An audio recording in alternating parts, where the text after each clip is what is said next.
Lockdown ई पाठशाला में आपका फिर से स्वागत। आइए हम अलजेब्रिक एक्सप्रेशन का पार्ट 4 पर आज डिस्कस करेंगे। हम इसके पहले पार्ट 3 तक आप लोग को बता चुके हैं।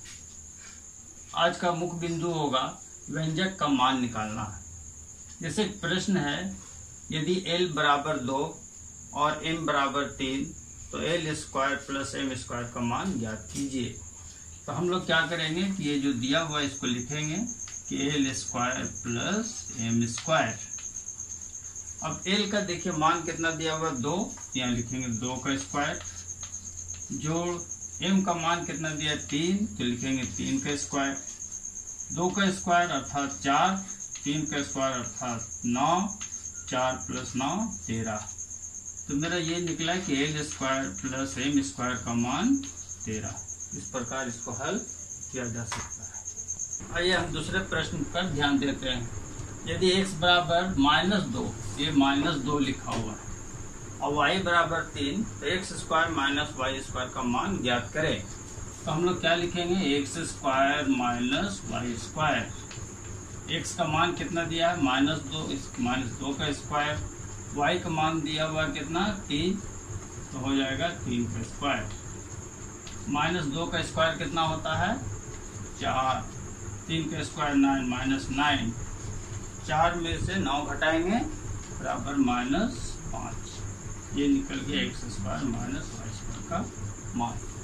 ठीक, इस प्रकार प्रश्न में आप सोल्व कीजिएगा। ओके स्टूडेंट, अब मैं दूसरे बिंदु पर चर्चा कर रहा हूँ कि बीजीय व्यंजन का प्रयोग। हम लोग बहुत जगह ऐसा सूत्र इस्तेमाल करते हैं जहाँ पर बीजीय व्यंजन का इस्तेमाल होता है। जैसे मान लीजिए एक वर्ग है और वर्ग की एक भुजा दी हुई है कि वर्ग की एक भुजा कितनी दी हुई है, एक भुजा की लंबाई l है। तो वर्ग का परिमाप निकालिए। परिमाप तो हम लोग जानते हैं कि वर्ग में 4 भुजाएं होती है, चारों बराबर होती है, और प्रत्येक भुजा का कितना दिया लंबाई l, तो इसका सूत्र हो जाएगा 4l। ये व्यंजक बन गया और सूत्र भी बन गया। उसी तरह अगर आएगा कि समबाहु त्रिभुज अगर आ गया,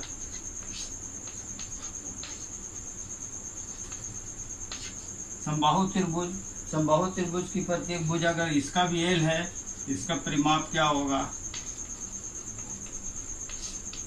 3l। ठीक उसी प्रकार अगर आयत है और आयत की लंबाई और चौड़ाई दी हुई है l और m, इसका परिमाप क्या होगा 2 गुने l जोड़ m। ठीक, आइए हम अब तीसरे बिंदु पर चर्चा करते हैं, संख्या प्रतिरूप, नंबर पैटर्न। मान लीजिए कि n एक प्राकृतिक संख्या को बता रहा है। प्राकृतिक संख्या कोई भी संख्या हो सकती है, प्राकृतिक संख्या अर्थात आप n का वैल्यू 1, 2, 3 ले सकते हैं। प्राकृतिक संख्या है और अगर आएगा कि इसके बाद संख्या सक्सेसर, इसके बाद वाली संख्या क्या है, तो इसका हम लोग को इसके बाद वाली संख्या क्या हो जाएगी n+1। यानी किसी संख्या में 1 जोड़ देंगे तो उससे आगे वाली संख्या निकलती है, जिसको हम लोग सक्सेसर कहते हैं, और हिंदी में हम लोग बोलते हैं परवर्ती या सक्सेसर। ठीक उसी प्रकार अगर n कोई संख्या है, प्राकृतिक संख्या है, और अगर हम लोग इसको 2 से गुना कर दे तो हो जाएगा 2n, और 2n यानी 2 से किसी भी संख्या गुना करते हैं तो क्या बन जाता है, ये सम संख्या। किसी सम संख्या में अगर 1 जोड़ दे तो क्या बन जाएगा, विषम संख्या। तो विषम संख्या का रूप क्या होगा, ये हो जाएगा 2n+1, विषम संख्या।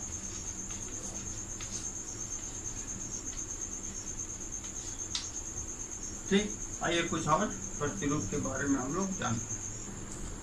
आइए अब हम ज्यामितीय प्रारूप के बारे में बात करते हैं। जैसे मान लीजिए एक चतुर्भुज है, इसकी 4 भुजाएं हैं, और किसी एक, इसकी 4 शीर्ष हैं A, B, C, D, किसी एक शीर्ष से हमको विकर्ण करना है। इस पर ध्यान दीजिएगा कि हमको जो भी बहुभुज दिया जा रहा है उसके किसी एक शीर्ष एक ही रखेंगे, उससे कितने विकर्ण खींचे जा सकते हैं।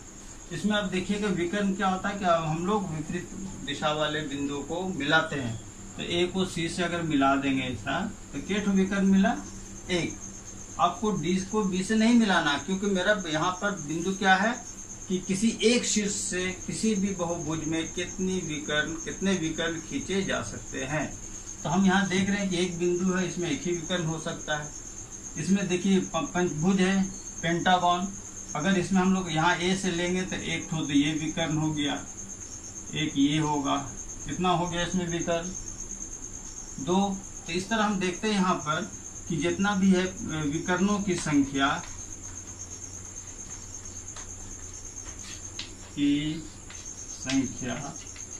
एक सूत्र बन जाएगा। इसमें सूत्र क्या बनेगा? n-3। n क्या बता रहा है? दिए गए बहुभुज की भुजाओं की संख्या। n क्या बता रहा है कि बहुभुज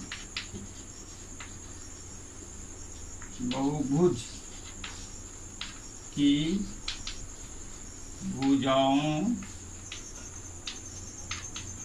की संख्या n ये बता रहा है। इसमें देखिए इस बहुभुज में कितनी भुजाएं हैं? 4। तो 4 में से अगर 3 घटाएंगे तो केठो विकर्ण निकला 1। हम ये इस पर बिंदु पर ध्यान दीजिएगा कि एक ही शीर्ष से हमको विकर्ण खींचना है, शीर्ष नहीं बदलना है, उसका वर्टेक्स को नहीं चेंज करना है। इसमें देखिए A B B C C D D और ए 5 भुजा है। हम लोग इस बिंदु यानी बिंदु ए को इस शीर्ष को फिक्स कर दिए, तो यहाँ से एक तो विकर्ण हुआ और ये दूसरा विकर्ण हुआ। तो 5 भुजे तो इनकी जगह कितना लिखेंगे? 5 - 3 कितना हो गया? 2, यानी इसमें 2 विकर्ण मिला। इसी तरह षष्ठभुज होगा, हेक्सागोन। तो हेक्सागोन अगर होगा तो उसमें n-3 करेंगे, यानी उसमें 3, n की जगह 6 हो जाएगा, 6 - 3 तो 3 विकर्ण खींचा जा सकता है। तो इस तरह हम लोग इस सूत्र का प्रयोग करके ज्यामिति में विकर्ण भी निकाल सकते हैं। आइए आज हम लोग इस चैप्टर को जो पढ़े अलजेब्रिक एक्सप्रेशन, उसके कुछ बिंदु पर, मुख्य बिंदु पर हम लोग थोड़ा सा एक बार पुनः विचार कर लें। हमने पढ़ा है व्यंजक के बारे में, और व्यंजक में कुछ इम्पोर्टेंट पॉइंट था, उस शब्द को याद रखना है। देखिए जैसे मैंने लिखा है 2x² + 6y + 3, ये क्या है? पूरा एक व्यंजक है। इस व्यंजक में देखिए यहाँ लिखा 2x², यहाँ +xy, यहाँ +3। ये जो 3 है इसमें ये कैसा राशि है? अचर। इसमें कोई भी चर राशि नहीं, ये चर हो गया। इसमें देखिए xy है, ये चर राशि हो गया। यहाँ पर देखिए दोनों है, चर राशि भी है और अचर राशि भी है। अचर राशि कितना? 2, अचर राशि x²। इस स्थिति में ये जो अचर राशि है इसको हम लोग बोलेंगे इस चर राशि का संख्यात्मक गुणांक। और इस बिंदु को ध्यान रखिएगा और बाकी प्रश्न बनाने का प्रयत्न कीजिएगा। उम्मीद है कि आपको समझ में आया होगा और प्रश्न जो है वो आप लोग को मदद करेगा।